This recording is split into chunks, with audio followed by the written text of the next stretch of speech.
Welcome, everyone. I'm Bill Overholt, a senior fellow at Harvard's Kennedy School. This series on critical issues for contemporary China was founded by Ezra Vogel based on his conviction that Harvard has a responsibility to make the finest thinking on China available both to scholars and to the wider community. This is our first year without Ezra, whom we miss. We admire his vision and we try to emulate it. This Fairbanks Center series has for 7 years been one of the most popular lecture series at Harvard University. That mission now has become critical because the study of China has become like the study of vaccines. Everybody who has done their own research on the internet is an expert with very strong opinions. The study of China is more complicated than the study of vaccines, though, because we have no stage 3 clinical trials that yield one objective result. There is more room for legitimate debate as long as that debate is based on detailed, careful, objective balancing of the evidence. Our speaker today, Bonnie Glaser, embodies those standards of careful, detailed weighing of the evidence. Bonnie is director of the Asia program at the German Marshall Fund. Through last year, she was director of the China Power program at the Center for Strategic and International Studies, a leading Washington think tank. Before that, she provided distinguished advice to the US government about China for many years. She has her bachelor's degree in political science from Boston University and her master's degree in international economics and China studies from Johns Hopkins School of Advanced International Studies. The subject she's going to talk about, the risk of war over Taiwan, embodies that issue of difficult, multifarious choices about conflicting evidence. We're delighted to have such a distinguished voice to kick off our new year of programs on critical issues for contemporary China. Bonnie, over to you. Well, thank you so much, Bill, and thank you to the Fairbanks Center for Chinese Studies for hosting me. Well over a year ago, Ezra had invited me to give a talk, and we were unable to find a time. And it is bittersweet to have been asked again to do this, but to know that Ezra, of course, is no longer with us, and we all miss him greatly. And he was a dear friend and such a leader in our field. I appreciate this invitation to talk about the question of how great is the risk of war over Taiwan. In the past year, there's been more discussion about the possibility of war in the Taiwan Strait than I have seen at any time in the past 40 years, including during the 1996 Strait crisis. And many of us know that the former commander of Indo-PACOM Admiral Phil Davidson, in testimony to Congress earlier this year, said that the PRC could invade Taiwan within 6 years, which attracted quite a bit of attention. And I've spent countless hours in meetings, just the last 2 days at a conference sponsored by the Hoover Institute. A month before that, the Pacific Forum held another in-depth dive into the discussion of Taiwan and cross-strait stability and the risk of war. There are many such examples. So what I thought that I would do today is not only give you my answer to the question of how great is the risk of war over Taiwan, but to try and summarize the arguments on both sides, because both sides make compelling arguments. I, of course, have my own views. If anybody has read my writings, you know where I come down on this issue, and I'm happy to say so, but I will start at the outset presenting what I see as both sides of this argument. So I'm going to start with the argument for the risk is very high of a war over Taiwan. Now, I'm not going to attach a time frame to it, whether it's within 6 years. But when we talk about the risk of war and the argument in favor of the risk being very high really begins with analysis of the military balance and the situation from a defense perspective. And so the PLA has a window of opportunity. Over the past several decades, US military advantages have eroded. Certainly, the military balance shifted away from Taiwan probably over a decade ago, if we just look at the PRC-Taiwan balance. But today, the US military is not able to intervene quickly or effectively to prevent a Chinese invasion of Taiwan. The PLA has amassed capabilities to impose significant costs on the United States. It has developed a suite of anti-access area denial capabilities. And in recent years, China has made great strides toward acquiring the necessary lift and amphibious landing capabilities, which were not a priority until recently. Recent war games conducted by the Pentagon, by RAND Corporation and others, these are frequently cited, and they show in almost all cases that a military clash between the United States and China over Taiwan would likely result in US defeat, with China completing an all-out invasion in just days or weeks. China likely estimates that Taiwan would not aggressively defend itself, especially if the PLA can land on the beaches. Taiwan does not have, from China's perspective, a well-trained force. It doesn't have effective reserves. The population is seen as soft and likely to surrender. So China believes that it can present Taiwan with a fait accompli, and that it might be able to achieve its objectives very quickly. The PLA is, according to some sources, telling Xi Jinping that they are confident that they have the capability to regain Taiwan by force at an acceptable cost. The PLA now believes that it can achieve a quick victory before the US can even respond.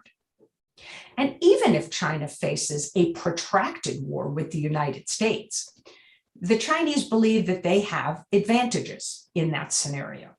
Their people are more willing to make sacrifices. Their large domestic market means China is less reliant on trade, and China can quickly transition to an industrial wartime footing.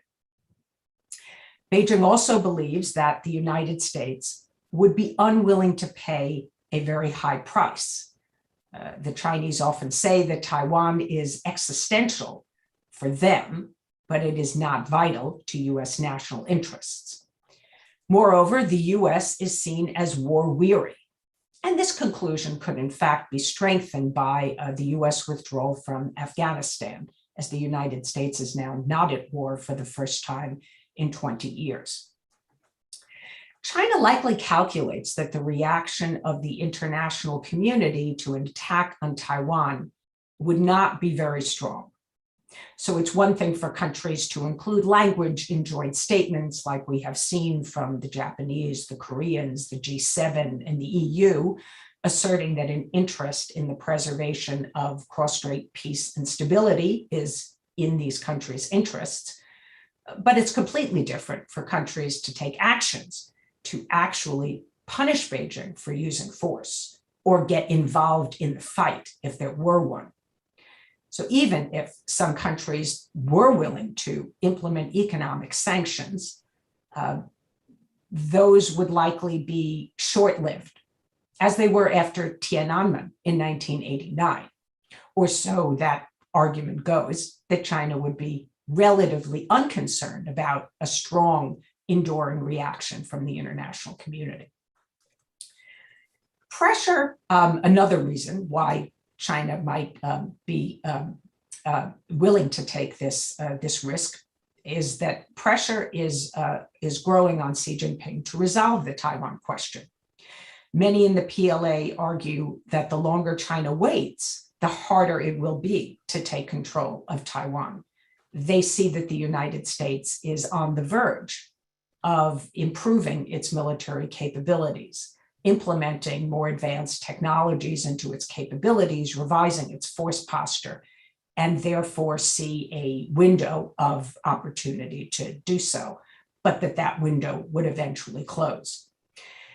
As for public opinion polls in China, to the extent that they are reliable, which we could all question, say that 70% of mainlanders strongly support using force to unify Taiwan with the mainland. And there are also voices that argue that the strategy of promoting cross-strait economic integration as a means to political unification has failed. Peaceful reunification is really not achievable, many say. One country, two systems is not viable. Hong Kong has certainly proven that it is not workable, people would say. Public opinion polls in Taiwan, of course, which China cites and follows closely, show that only a small percentage of the people in Taiwan support unification. Support for independence, indeed, is growing. Fewer and fewer Taiwanese see themselves as Chinese. Rather, they see themselves as Taiwanese. Taiwan will never willingly return to the motherland, the argument goes, and China must therefore seize this strategic opportunity or may indeed lose the chance to unify their country. Xi Jinping has fanned the flames of nationalism and permitted growing discussion of a forceful takeover of Taiwan to be discussed within the party. Protecting PRC sovereignty, of course, is a very high priority under Xi Jinping. He speaks about this publicly. So achieving this goal, actually reunifying the country, is important to Xi Jinping because sovereignty issues and resolving them in Chinese favor are important to Xi Jinping, and something that he would want to achieve while he is in office. We don't know how long that will be. I myself am fairly confident he will get another 5 years in 2022, but whether he remains in power after that, I think, is still a question mark. Xi Jinping has insisted that cross-strait differences not be passed down from one generation to the next. And this suggests some degree of urgency. In 2017, Xi Jinping announced, quote, "Complete national reunification is an inevitable requirement for realizing the great rejuvenation of the Chinese nation." And in his January 2nd, 2019 speech, the only comprehensive speech Xi Jinping has given on Taiwan, he stated, "Our country must be reunified and will surely be reunified." And he reiterated that reunification is critical to the rejuvenation of the Chinese nation in the new era. So this means that Xi Jinping from the perspective of those who would make this argument, has in fact set a deadline of 2049 that unification must be achieved by then. National rejuvenation is unachievable without unification. That's the implication. Moreover, again, Xi Jinping wants to reunify Taiwan as part of his legacy. Some people say that when Xi Jinping pushed for the removal of term limits for the presidency in China, that he pledged that he would reunify Taiwan with the mainland if he were to be allowed to remain in power. Finally, a point about China's assessment of politics in Taiwan. We've just seen the KMT chair election in Taiwan. Eric Zhu has now been chosen the KMT chair. And he has essentially returned to the agenda of Ma Ying-jeou. But regardless of the fact that the KMT might put forward a platform and series of policies that are very similar to Ma, many of which China liked, some of which they did not.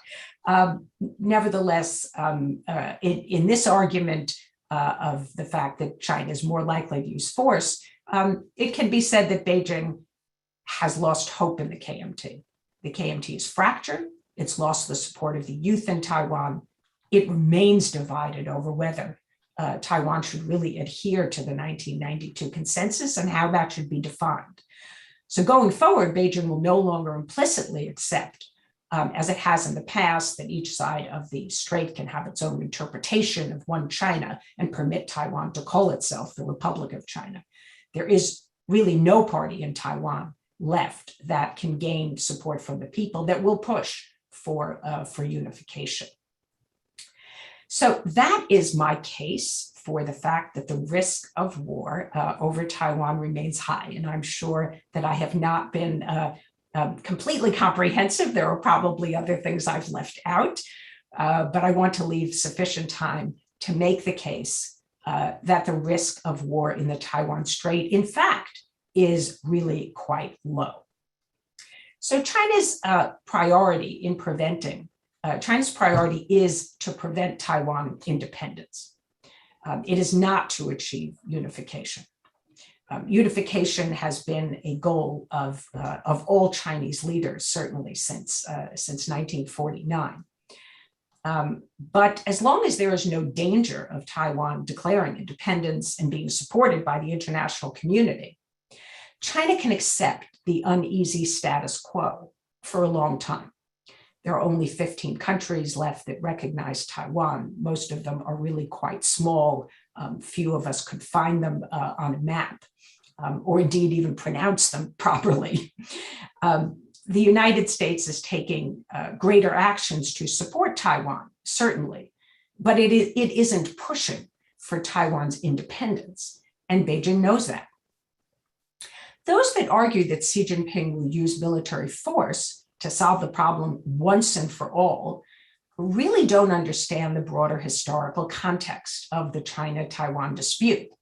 And they overemphasize the defense and military elements of that dispute. For Beijing, Taiwan is first and foremost a political problem left over from the Civil War. It is in Beijing's interest to achieve unification without bloodshed if possible. Of course, Xi Jinping won't give up the option of using force. This is something that any Chinese leader has always had on the table, and it is included in the 2005 anti-secession law. But Xi Jinping will only resort to force as a last option after he has given up all other possibilities. PRC strategy, I would argue, is aimed at inducing a sense of despair among the Taiwanese people so that they eventually conclude that their only viable future is to join the mainland.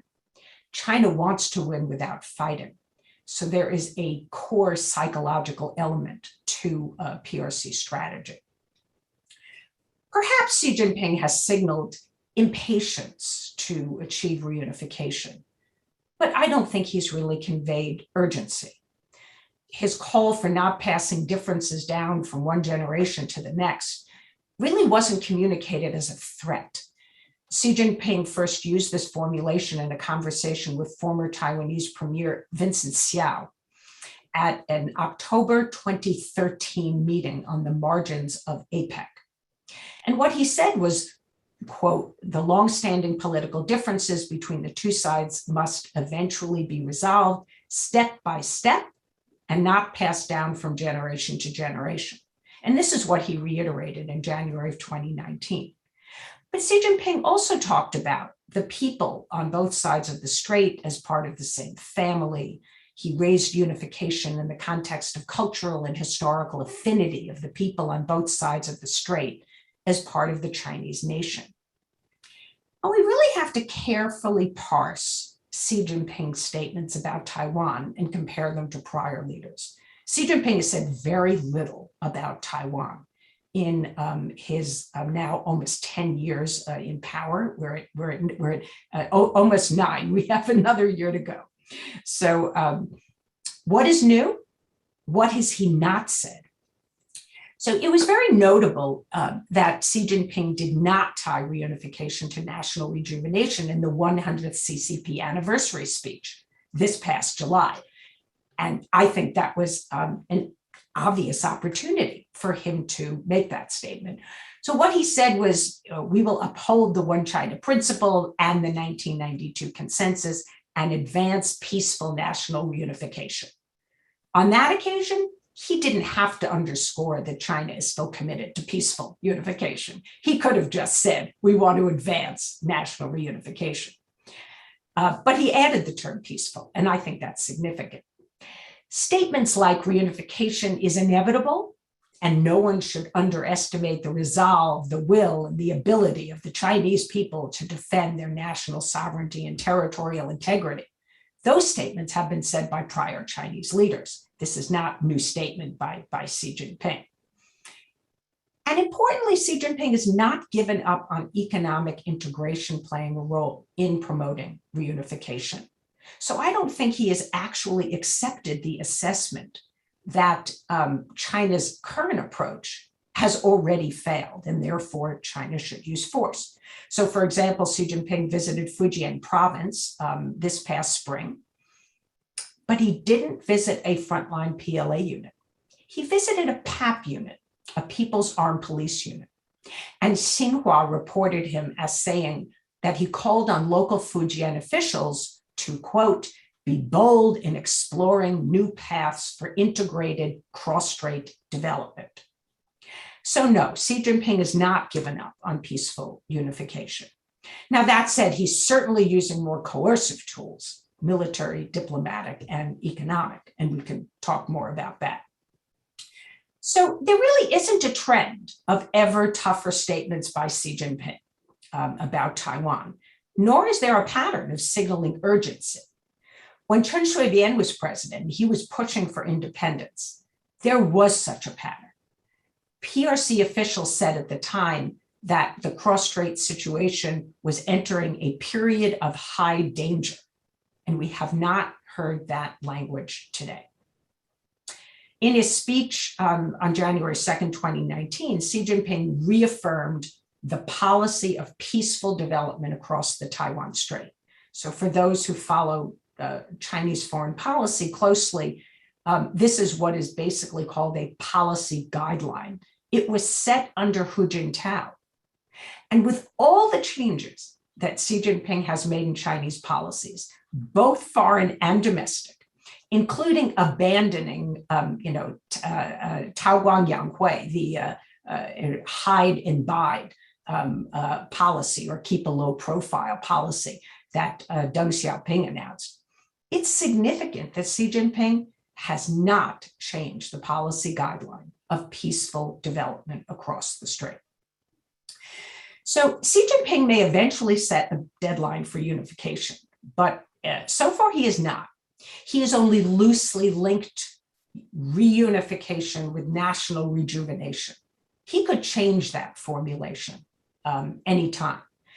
Let's remember, Jiang Zemin first discussed the period of strategic opportunity at the beginning of the century. He said it would last for the first 2 decades, and then Xi Jinping came to power. He dropped the end date altogether.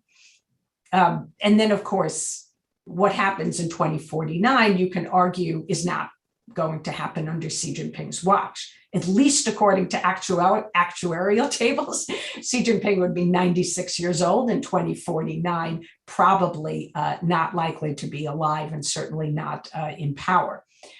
So I think Xi Jinping is more concerned about achieving the goals he has set for 2035, for the coming decade.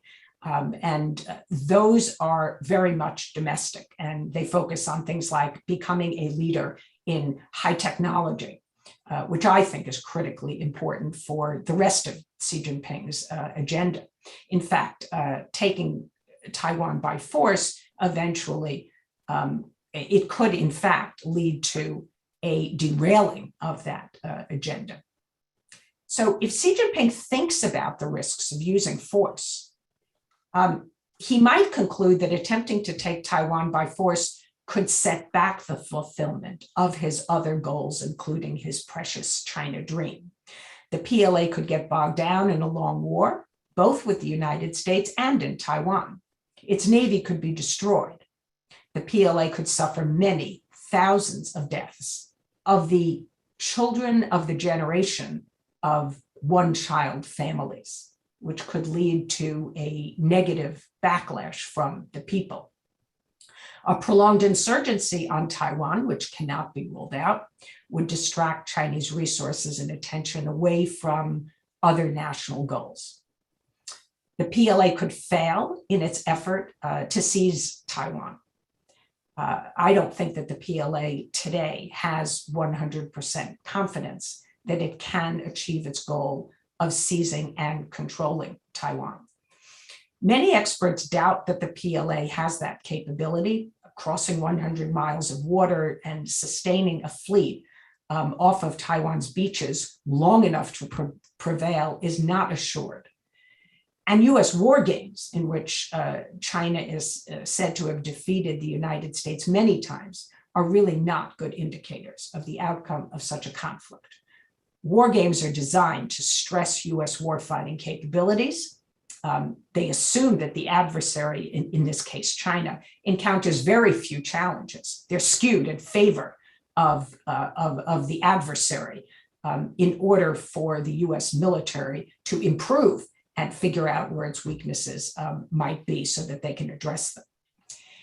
If the PLA fails, the CCP's legitimacy will certainly be damaged. Xi Jinping has told the Chinese people that the military has the ability to defend the country's interests. What if it doesn't? Will Xi Jinping risk regime security to reunify Taiwan with the motherland? And so I think the answer to that is no. And would the international community really shrug off a Chinese use of force against Taiwan and conclude that the PRC would not be emboldened to use force against others? Probably not. Instead, an invasion of Taiwan might catalyze the formation of an anti-China coalition. And that trend, in fact, I would argue, is in some ways already underway. So many countries willing to voice that they have a vested interest in the preservation of peace and stability in the Taiwan Strait should be seen as a potential indicator of what other countries might do. So that is my argument as to why the risk of force is low. And I think I'll just spend maybe 5 minutes making a few maybe provocative comments about US policy, because the United States plays a very significant role in determining whether or not there will be a war in the Taiwan Strait. An effective US policy could make that conflict less likely. And a US policy that is not careful, perhaps one that maybe signals that the US would not intervene, or maybe pushes Xi Jinping into a corner, those kinds of policies might end up provoking or leading to a conflict that the United States seeks to avoid. So it's very important that the United States pursue an effective policy.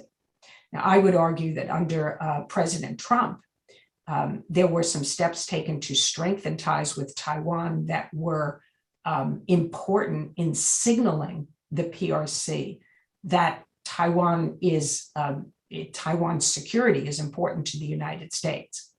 But there were times, I think, that the Trump administration used Taiwan as a weapon against China, which I think undermined our credibility and our interests. There were times that it appeared that the Trump administration might indeed be walking away from the one China policy. And if that were to occur, then that indeed, I think, could lead to Xi Jinping being forced to use military force, even though he might otherwise not wish to do so. So just a few things about the Biden administration's policy. I think it's aimed at reducing the risk of war in the Taiwan Strait. That is indeed one of US top national objectives regarding Taiwan and the cross-strait relationship. But it's also aimed at strengthening ties with Taiwan, not just to deter a Chinese attack, but because the administration believes that Taiwan is an important partner, that it has a great deal to contribute to the rest of the world, and that Taiwan has a right to have a voice. Also, its role in IT supply chains, like semiconductors, are seen as extremely important, not just to the United States, but to many other countries. So Biden administration's strategy includes what Richard Bush has called dual deterrence, but also dual reassurance. The US at times, though, still lacks what I would call coherence. And at times that has detracted from its effectiveness. And I could cite some examples of that in the Q&A if you'd like to get into that.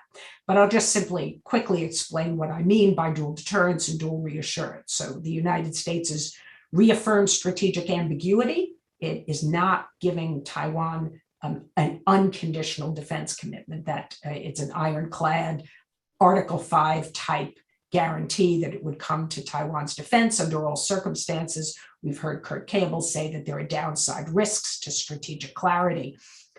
So they recognize that there are risks in doing so. So that is, I think, providing some reassurance to Beijing. It is warning that Beijing, continues to warn Beijing against use of force. So that is certainly strengthening deterrence. Secretary Blinken has stated it would be a serious mistake if either side were to unilaterally change the status quo through use of force. And that is obviously aimed at Beijing, not at Taipei. So not a statement of strategic clarity, but clearly warning against any use of military means to resolve differences across the strait. Other things that the United States has done to bolster deterrence militarily, this is ongoing, increased US military operations in the region and force posture changes that are forthcoming. On the diplomatic side, again, strengthening deterrence, internationalizing the cross-strait problem, persuading other countries to assert their interests in the preservation of peace and stability in the Taiwan Strait. There's also reassurance, both to Taipei and to Beijing. So there's the invitation to Taiwan's ambassador, the representative in the United States, Bickham Xiao, to attend the Biden-Harris inaugural, was an example, I think, of reassurance to Taipei. The new contact guidance allows more and higher level contacts, including between US heads of mission abroad and their Taiwanese counterparts. There's public announcements on a monthly basis of Taiwan Strait transits. We've resumed TIFA talks, trade and investment framework talks with Taiwan. And we've expanded the areas of US-Taiwan cooperation under the Trump administration and also under the Biden administration. So these are all elements, I think, to reassure Taiwan we are not abandoning them. Reassurance to Beijing is also important So in addition to saying that we are sticking with strategic ambiguity, which signals that we're not going to support Taiwan independence, if they were to articulate independence, we are not going to support them. We've also said, reaffirmed under the Biden administration, that the United States does not support Taiwan independence, and that is an important statement. We continuously reaffirmed our one China policy. We have done so at every meeting, including in Anchorage and Tianjin, and on the president's phone call that took place a few weeks ago. The United States has also shown some restraint. So there was a tweet, for example, with an ROC flag when a US official met with a Taiwanese official. It was a mistake. It was actually tweeted from a US official's Twitter feed. It should not have been done. It was pulled down. And I think that was an interesting signal to Beijing. Joseph Wu, Taiwan's foreign minister, just visited the United States. It was reported in the Financial Times that he was here for the special channel talks. He was not permitted to come to DC. The talks took place elsewhere. Yet another signal of at least some restraint in US policy. We haven't lifted all of the restrictions. We are not treating Taiwan as a diplomatic ally, or indeed treating them the same as we treat sovereign nations around the world. And finally, to address a question that might come up, although there's been discussion of allowing TECRO to get an approval to change its name from Taipei to Taiwan, the Taiwan Economic and Cultural Representative Office in Washington, D.C. I think that's unlikely to happen. And that, again, is a signal of reassurance to Beijing that there are limits to what the United States will do. So I could say more about US policy, but I did want to just at least summarize a few points to provide some context and state that that also has an impact on whether or not there is likely to be war in the Taiwan Strait. So I've asked our hosts to actually put up a little polling question and see what all of you think about the risk of war in the Taiwan Strait. So if you're able to do that, we have a poll question. You only get to choose. Is it high or is it low? I know I should ask a time frame, but I'm not going to say within the next 5 years or 20 years. But I'd like it if people can vote and let me know your own views. Do you think that the risk of war over Taiwan is high, or do you think that it is low? So maybe we'll just give people a minute or two to answer that question. And then I hope you'll submit your questions using the Q&A feature. I think we already have a bunch of them, which Bill is going to get to pick and choose which ones he wants to fire at me. So do we have polling results? Yes. Cool. What is it? Oh, wow. Okay. Low 63% and high 37%. Good number. Well, I'm glad to see that. Let me just close by saying this is really an important discussion. It is an important debate.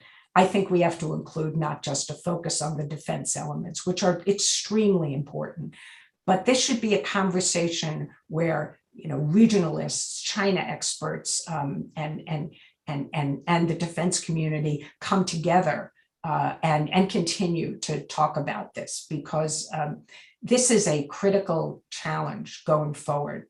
We must maintain deterrence in the Taiwan Strait, and we have to talk about not only whether the risk is high or low, but really what policy actions should be taken to ensure that that very catastrophic war does not occur. Over to you, Bill. Well, thanks so much, Bonnie. That was a masterpiece of careful presentation of the evidence in a very clear way that gave people in the audience a chance to weigh their own views. Let me take the prerogative of the chair and ask a couple questions. I thought one of the most important things you said was that we our own debate tends to overemphasize the military and to understate or ignore the fact that this is predominantly a political issue.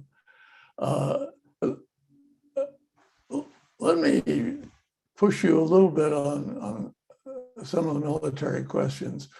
There have been drastic, serious Air Force overflights of Chinese Air Force overflights of Taiwan. And these are pretty universally interpreted by our press as indications of Chinese aggressiveness under Xi Jinping. On the other hand, people like Jessica Matthews in the New York Review of Books have said, well, these have typically come right after the US has done something diplomatically that China sees as a provocation. How do you see that? So I'd start by saying, Bill, that it is important to understand where the PLA is currently flying its military aircraft. They are inside of the air defense identification zone that Taiwan has, which actually extends over part of the mainland. They're not flying over Taiwan. They are not even flying within Taiwan's territorial airspace, within 12 nautical miles of its shore. Global Times has threatened to overfly Taiwan, but that's Global Times. It's not what I consider to be at least the most authoritative of Chinese media sources. And it would be significant if a PLA, nuclear capable bomber overflew Taiwan. So we have not seen that. So I think that that's important. This is international airspace, by the way, in the strait. And so it's outside of that 12 nautical miles. But when I've talked to PLA and retired PLA officers about this question recently, in fact, what I've heard is that there are times where China, on short notice, arranges a large number of fighters and bombers and other aircraft to fly in Taiwan's airspace or in the ADIZ, excuse me, or circumnavigate Taiwan. That does happen on occasion. But there are also some of these actions that take place that are not intended to send warning signals to Taiwan or the United States. Indeed, a growing number of them are part of PLA Air Force training missions that are part of annual plans.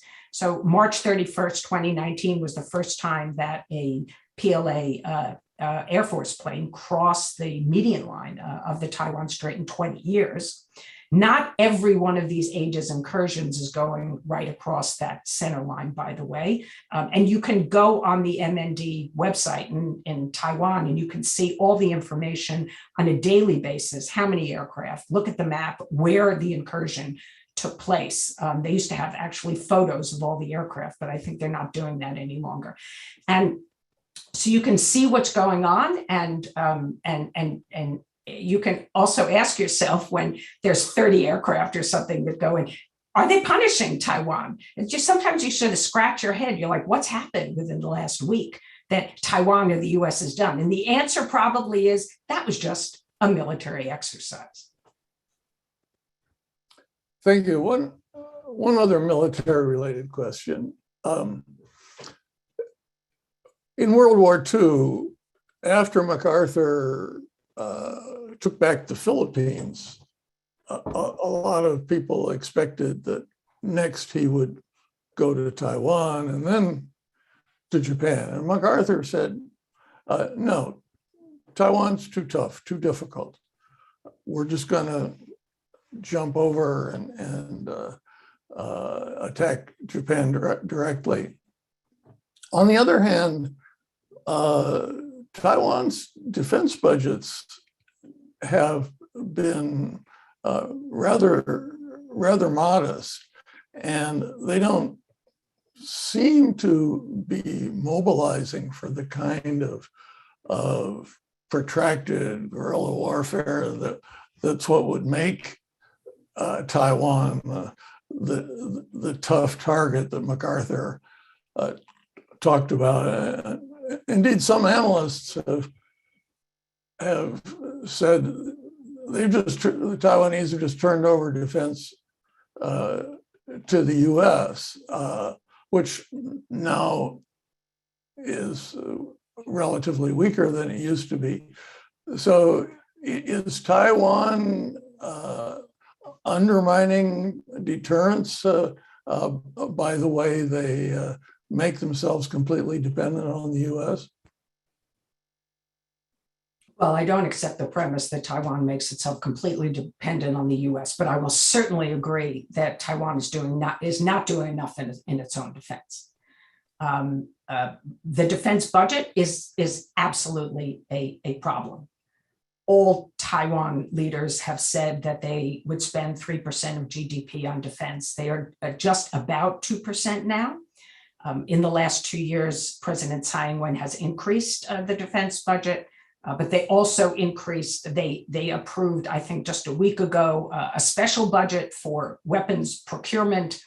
Sometimes they approve special budgets and then they're not actually spent. They go back into their funds and get spent on other things. But there's many layers of problems here, Bill, which I think really need to be understood. One is that Taiwan is, as a democracy that has faced this threat for so long, they become a little bit sort of inured of what the threat is that they really face. The leaders in Taiwan don't really want to talk very much about that threat. That is changing a bit under President Tsai. She's opened up the military installations, encouraged people to actually visit them. Before, they were just completely closed and leaders really never talked about the possibility of an attack. So she's tried to raise awareness, but they're still not getting rid of conscription, I think, is an example of something that it's given up a tool that can be used to forge national unity and increase awareness of the threat and commitment to defending the country.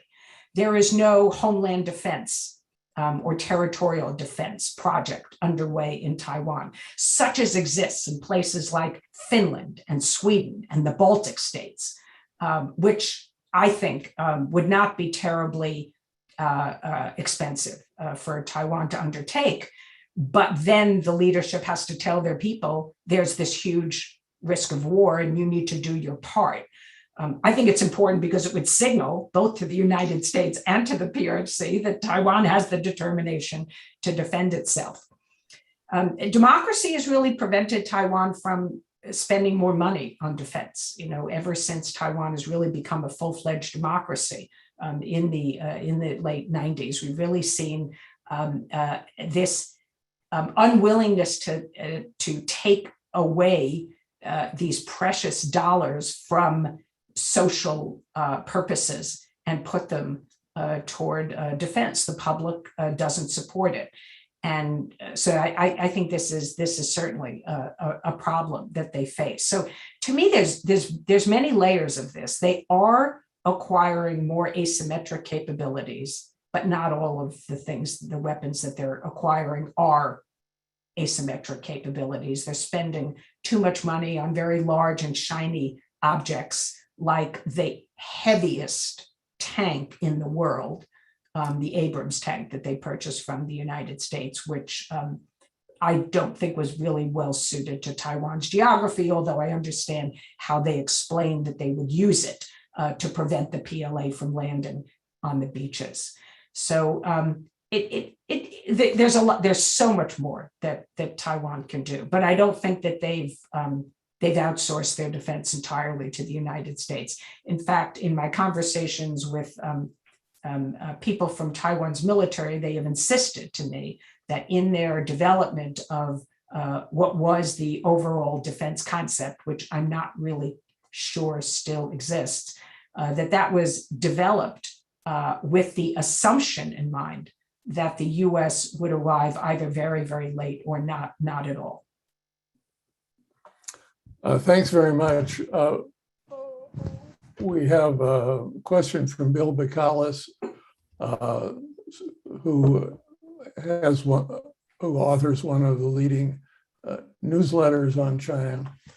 He says, have we not consistently underestimated Xi's growing readiness, even eagerness, to take strong actions to demonstrate to his people in the world that China is now strong enough to defy Western critics and act as it wishes?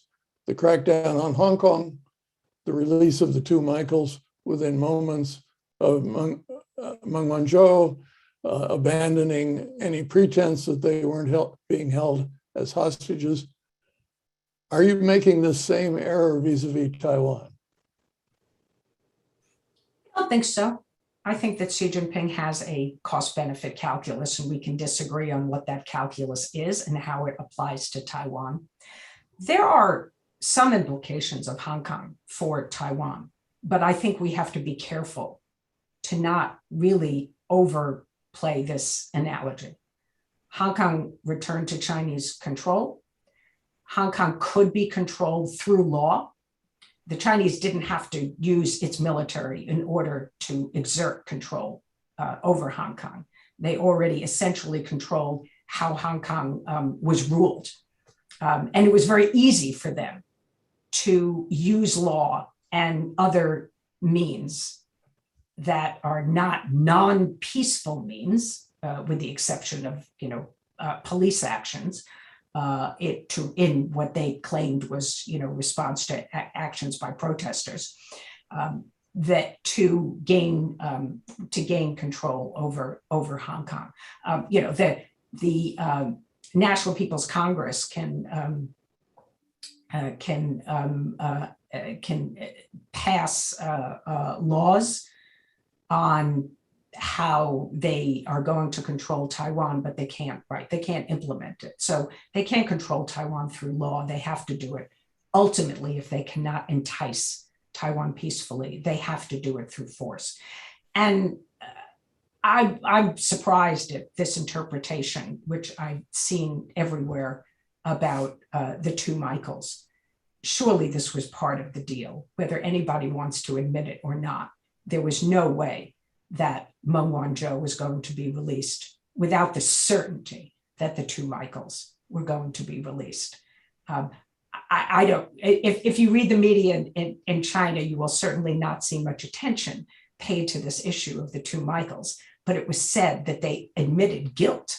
They were released on bail for humanitarian reasons, and nobody in China really cares about the two Michaels, right? It's all about welcoming Meng Wanzhou back. So this is just for the international community. So it doesn't surprise me that China abandoned pretense that they were held as hostages. I would argue they did that earlier. We had statements by Chinese officials that ultimately admitted they were taken in order to get leverage over the US and Canada, over Meng Wanzhou. So I do think people have underestimated Xi Jinping's willingness to tolerate risk.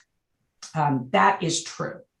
But I think that we do have to fully understand all of his risk benefit calculus. This is really where I disagree with some people. Oriana Mastro and her terrific piece in Foreign Affairs, she's a good friend of mine. And so we've had lots of discussions dissecting where we agree and where we disagree, why we disagree. And it is primarily over this issue of the risk benefit calculus that Xi Jinping has. So I think, yes, people are continuing to underestimate what Xi Jinping will do, but I don't think I am in this case. Following the same general theme, Paul Heer, former DIA analyst of these things, now at the Center for National Interest, says press reports claim that Xi Jinping in his recent letter to Eric Chu, referred to the cross-strait situation as complex and grim. How do you assess that apparent quote? What are the implications of, quote, grim, unquote? So actually, Paul, that's reassuring to me. It fits in the analysis that I gave earlier. It is a description that China has used for years. It's nothing new. So if we go back and look at, I don't remember exactly how many months after, Taiwan came to power, but at some point, after the Chinese, first they gave her an unfinished grading sheet, and said, the jury was out. And her exam wasn't finished. They would give her an opportunity to do a better job. In other words, to accept the 1992 consensus, and she didn't do so. And so after a period of time, they called it complex and grim. I'll be more worried when they use much different language and more urgent language. So to me, complex and grim are not the worst descriptors that they could use, and it doesn't lead me to be more concerned. Yung Chang Chung asks, how confident are we about the DPP and its allies' discretion about the independence movement, especially among young voters? Are they really willing to maintain the status quo without pushing for formal independence? I might add that several other participants asked essentially the same question. Well, this is an important question, and it actually, we should address this from the perspective of maybe two areas of inquiry. One is about young voters and what the people of Taiwan want, and then the other piece of it is really about the party itself and who is likely to be a candidate in the future in 2024, and may even beyond that in 2028. I think that most voters in Taiwan, the polls continue to show, do not want to put at risk what they have, their democracy, their freedoms, their standard of living, in order to make this bid for de jure independence, which carries great risk. And I think that most voters really know that. So it's always interesting, if you look at the annual polling that's done in Taiwan, which has been taking place for decades, and asks the question, do you want independence immediately, or do you want independence in the future and preserve the status quo for now? So it doesn't define how long that period will be, but that ultimately Taiwan should pursue independence. So the numbers of people or percentage of people who support independence now still remains really pretty small, but the numbers of people who want independence eventually is really what's growing. And so I think most people, that just represents to me, most people understand that there are risks in doing so. If you ask them the question, which we've seen in different polls, would you want independence if there were no cost? If you could guarantee that the PRC would not use force against Taiwan, then yes, much higher numbers will say yes. But I'm really more interested in the other part of this question, and that's the DPP itself and who is likely to run and what their positions are likely to be. They might actually justify trying to push for Taiwan independence based on the polls and support from the people. So that is, those factors can be connected. But I think that we are not going to see another candidate from the DPP that resembles Tsai Ing-wen. Tsai Ing-wen has great international experience, headed up the WTO negotiations for Taiwan. She was head of the Mainland Affairs Council. She has lived abroad. She really understands the international situation, I believe. And she is prudent and cautious. Indeed, there was one former senior person in the DPP who I had a conversation with a few years ago about Tsai Ing-wen and asked him to sort of critique her. And one of the things he said to me was, she's very, very deliberate. She always wants to hear all sides, all points of view. And sometimes she will want to hear them again and again. And sometimes it takes so long for her to make a decision that the whole situation has changed and we have to start all over again. So that person was airing frustration about an overly prudent and cautious president that Tsai Ing-wen maybe perhaps is. I'm not confirming that, but this was just his perspective. So I worry that we could get a candidate that has in the past actually endorsed independence and might try to push for Taiwan independence. And that's one of the reasons why I think that a US president has to preserve flexibility and why we should not endorse strategic clarity.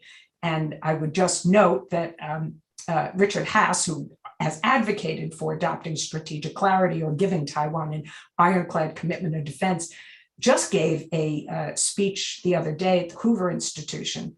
And he's actually revised some of his opinions. And on this particular point, he said, we should not give Taiwan a blank check. So that seems to be a bit of a change from some of the views that he had articulated in that Foreign Affairs article. And I'm glad that he shares that view, because I do think that the United States should not give Taiwan a blank check. And we should not assume that what we see as Taiwan's policies today will continue for the indefinite future. Thanks. William Hsiao of Harvard School of Public Health asks a big complex question. How does US domestic politics affect the US positions on Taiwan?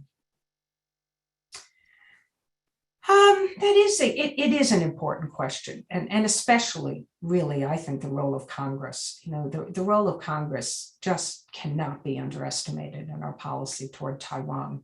It was so important in 1979 in the creation of the TRA, and it just remains important today. It's one of the few bipartisan policies we probably have in the Congress and outside Congress among the American public. I don't think there's really a significant difference between Democrats and Republicans. Across the board, there's actually growing support for Taiwan. At times, I do think that maybe some that are in Congress try to use this issue to say that, you know, the president, if he's from a different party or he or she, that they're soft on Taiwan and use this to put pressure on them. But I don't think that we see this happen really that frequently. At the end of the day, there's so much bipartisanship on Taiwan. Sometimes Congress is pushing for things that might be potentially dangerous, calling for maybe US Navy ships to make port calls in Taiwan was an example. This was in our NDAA, I think in 2017. It was ultimately a sense of Congress provision in the NDAA. But it really aroused very strong reactions from China. Whether at the end of the day, what they would have done if that had taken place is a totally different question. But they presented it to many people in the United States as a red line. It probably itself would have been more symbolic because it wouldn't have done anything to enhance the capabilities of Taiwan's military. Or increased our ability to come to Taiwan's defense, but showing the flag in a port, perhaps some would say could have strengthened deterrence, and others might have said it would have undermined deterrence. So that's an example where maybe, you know, the Congress might push for something that could end up being accepted by the president for domestic political reasons, or if he has to pass the NDAA and Congress insists on it, so he can't. He could decide not to execute it in any case, but let's say he felt that he had to. But for the most part, I don't think politics is that significant in our policy toward Taiwan. It is far more significant in our policy toward China.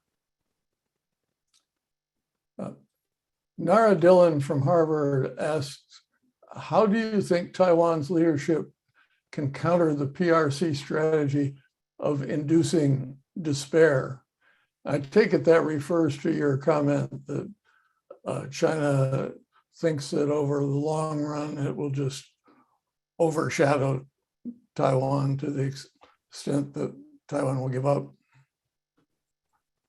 And I think that's really an important question for Taiwan's government and Taiwan's leadership. And they have taken some action. So if we look at how Taiwan has dealt with disinformation, for example, we see that civil society, as well as Taiwan's government, has come up with some really creative and effective solutions to informing people in Taiwan if there's something on social media that is not true. And sometimes this requires almost instant response, within a very short period of time, because otherwise it could really lead to a serious misunderstanding within the Taiwan public if it's like saying that there's going to be an attack or something like that. But there have been moments where there's been some pressure to respond quickly, and they have done so. And so they have fact checkers. They have Audrey Tang, who is in charge of sort of social media. I forget what her exact title is, but she has dealt very effectively with disinformation. She believes the wrong thing to do is to take it down, because then it looks like you're hiding information. You leave up this wrong information, and then you put up something that corrects it, and maybe does it in a humorous way, because she likes to use sort of humor to respond to that kind of disinformation. So I think she's been really effective. So that's an example of something. The government has to show that it has a good capability to defend against cyber threats. This is very, very serious. They have publicly announced how many cyber attacks they get per day, and what percentage of those come from China. So this is a serious threat. They certainly need to do more in that regard, but they've obviously taken steps. And they have to, I think, demonstrate that they can defend themselves. This is one of the reasons why I was disappointed that Taiwan got rid of conscription, and I understand why they did that. And there is a historical context here. But those that come into the military today, because conscription exists now for just 4 months, you can't even call it conscription. They're still shifting to this all volunteer force. They're not doing enough, I think, to attract good recruits, though, again, they've improved in that regard. But at the end of the day, it would be great if it was a situation like they have in Estonia. You can go, you know where to go if there's a crisis, where you get your gun or your Stinger missile. You have medical training, you can contribute. So you don't just go in your basement and hide. You understand that you have a responsibility to defend your country. And civil society can do a great deal in that regard. There's somebody I know named Enoch Wu, who is like single-handedly pushing this in Taiwan, trying to provide this kind of education about what territorial defense means and how individuals can contribute. So I think if you have, if you believe that there's something you can do to defend your country, you're less likely to give in to this sort of despair and psychological pressure that comes from China. Thank you. An anonymous attendee asks, what are the implications for the Taiwan question of U.S. loss in Afghanistan and strategic mistakes in the Middle East? Well, China lost no time telling Taiwan that the U.S. was not going to come to its defense, and that the withdrawal from Afghanistan was evidence of that.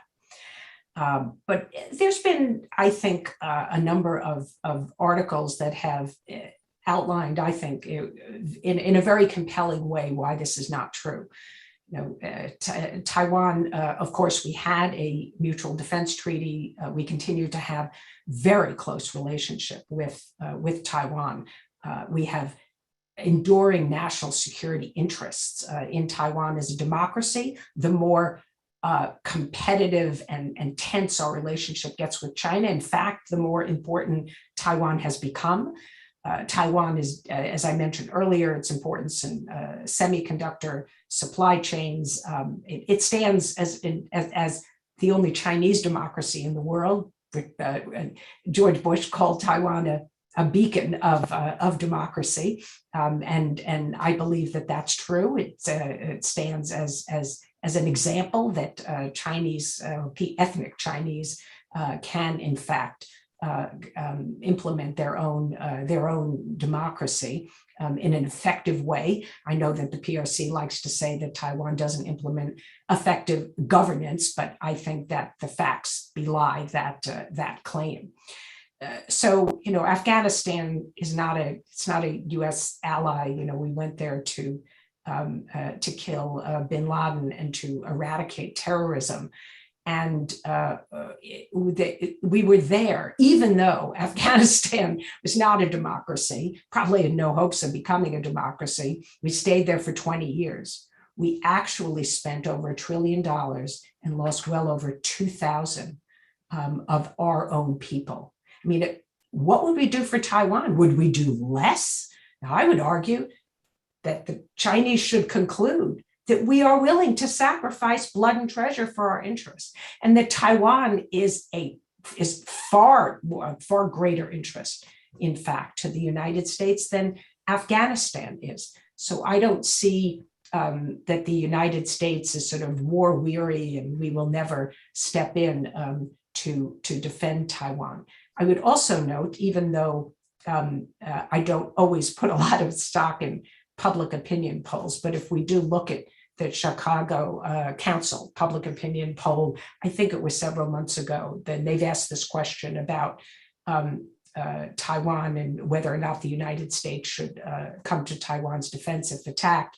I don't remember the exact number, but it's significantly higher than it has been for some time. So I think it's now over 50%. It's a majority of Americans who would say yes. Now, were they asked at the cost of whatever that might be, a war with China or some other great consequence for the United States? No, the wording of the question, of course, matters in any poll. Nonetheless, I think that Taiwan's demonstration of its effective handling of COVID-19 far better than most places around the world, its contributions to the world in terms of humanitarian assistance, as well as providing assistance for countries that are suffering from COVID-19 in the form of PPE and other things. And there's so much that Taiwan brings to the world. It seems to me that Americans are becoming actually more aware of Taiwan and what it can contribute to the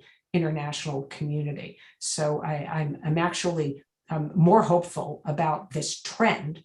And I don't think that the Chinese really believe that U.S. withdrawal of its troops from Afghanistan makes it any less likely that we would come to Taiwan's defense. But it's good disinformation. We technically have 1 more minute left. We have a long list of great questions. Sorry. Let me give you Ira Kassoff's question. Can't China achieve its objective by ramping up economic pressure on Taiwan, for instance, an economic embargo, even a physical embargo, short of a full military invasion? Well, first, I would say that PRC pressure on Taiwan in the economic sphere has been very limited. It started with strictly limiting tourists from China who could go to Taiwan. That began very early in Tsai Ing-wen's tenure. Then we saw the pineapple ban. That was a slap on the wrist. Surely China knew that wasn't going to have much consequence, but that led to people like Prime Minister Abe and Secretary of State Pompeo and others showing that they eat Taiwanese pineapple, so signaling support.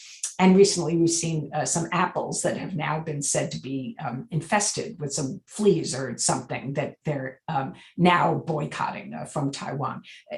China has tremendous economic leverage over Taiwan if they want to use it, but they're going to hurt themselves. they're very dependent on Taiwan, particularly, of course, for semiconductors, but also some other things. So I think that China is reluctant to use, sorry, one second. I think that China is reluctant to use economic pressure on Taiwan because it will further alienate the Taiwanese, right? It will not draw them toward wanting to unify with China. Indeed, if they start using real economic pressure on Taiwan, I would say it might be a signal that they've given up on unification. So I would find that very worrisome.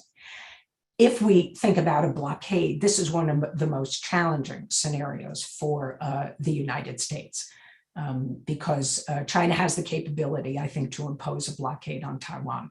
And Taiwan is very reliant on imports in a number of categories. And how willing are the people to withstand the shortage of goods that would result very quickly. So that's something that I think we need to spend far more time thinking about and how we would respond to that kind of scenario. Some people say China's more likely to implement a blockade. Others say China's more likely to just want to make it a short, sharp, quick invasion and get it over with before the US can ever get there. So I think both of those scenarios are challenging and worth thinking through. Thank you so much, Bonnie. And the director of the Fairbanks Center, Mike Zoni, has asked me to give you his personal thanks for the perfect start to our new season. So again, thank you so much. Thank you for having me.